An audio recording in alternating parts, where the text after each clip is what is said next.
Okay, चलिए सीधे इसमें डाइव इन करते हैं।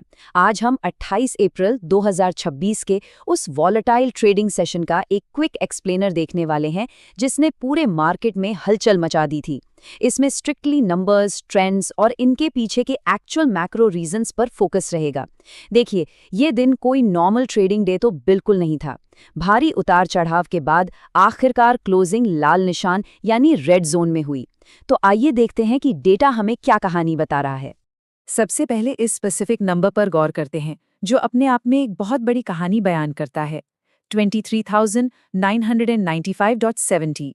निफ्टी 50 लगभग 97 पॉइंट्स गिरा, जो कि नेगेटिव 0.40% होता है। लेकिन सच बताएं, सबसे खास बात ये परसेंटेज ड्रॉप नहीं है। खास बात है इसका साइकोलॉजिकल इम्पैक्ट। निफ्टी ठीक 24,000 के उस अहम मार्क के जस्ट थोड़ा सा नीचे स्लिप कर गया। और हम सब जानते हैं कि जब भी मार्केट ऐसे किसी बड़े राउंड फिगर साइकोलॉजिकल लिमिट को तोड़कर नीचे क्लोज होता है तो मार्केट सेंटिमेंट पर इसका काफी गहरा प्रभाव पड़ता है और आने वाले सेशंस के लिए सतर्कता बढ़ जाती है। ब्रॉडर मार्केट वीकनेस की बात करें तो बीएसई सेंसेक्स ने भी बिल्कुल इसी डाउनवर्ड ट्रेंड को फॉलो किया।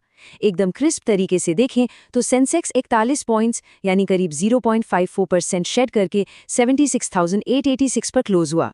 ये क्लियर कर देता है कि बिकवाली का दबाव सिर्फ कुछ स्टॉक्स तक सीमित नहीं था।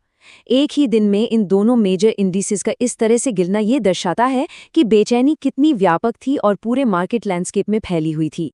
अब सवाल यह आता है कि आखिर इस दबाव के पीछे वजह क्या थी। इन 4 मेन मैक्रो ड्राइवर्स को समझना बहुत जरूरी है। पहला बड़ा कारण है surging crude oil. Brent crude 109 से $111 पर बैरल के रेंज में ट्रेड कर रहा था, जिसने सीधा इन्फ्लेशन का डर बढ़ाया और रुपए पर दबाव डाला। दूसरा कारण मिडिल ईस्ट के डेवलपमेंट्स, खास तौर पर यूएस, ईरान और स्ट्रेट ऑफ हॉर्मुज के आसपास की स्थिति, जिसने ग्लोबल इन्वेस्टर्स को काफी सतर्क कर दिया है। तीसरा फैक्टर है लगातार एफआई आउटफ्लोज। विदेशी निवेशक अपना पैसा निकालकर ग्लोबल एआई ट्रेड्स की तरफ शिफ्ट कर रहे हैं। और चौथा, एक बड़ा डोमेस्टिक ड्राइवर, आरबीआई ने बैंक्स को एक्सपेक्टेड क्रेडिट लॉस यानी ईसीएल प्रोविजनिंग नॉर्म्स के लिए ट्रांजिशन का एक्स्ट्रा टाइम देने से बिल्कुल मना कर दिया है। और ये ब्रिलियंटली इलस्ट्रेट करता है कि कैसे मैक्रो कॉजेस के डायरेक्ट माइक्रो इफेक्ट्स होते हैं। एक तरफ टॉप गेनर्स को देखिए, Nifty oil and gas sector, Reliance industries और ओएनजीसी आगे हैं। ये डायरेक्ट रिजल्ट है क्रूड ऑयल की बढ़ती कीमतों का। वहीं दूसरी तरफ लूजर्स लिस्ट पर नजर डालें तो Nifty PSU bank index, axis bank और मारुति सुजुकी लाल निशान में दिखते हैं। जैसा कि हमने अभी बात की, आरबीआई के उस नए ईसीएल अपडेट ने बैंक्स पर गहरी चोट की है। चलिए आगे बढ़ते हैं और देखते हैं कि ये पूरी पिक्चर कैसे बिल्ड होती है।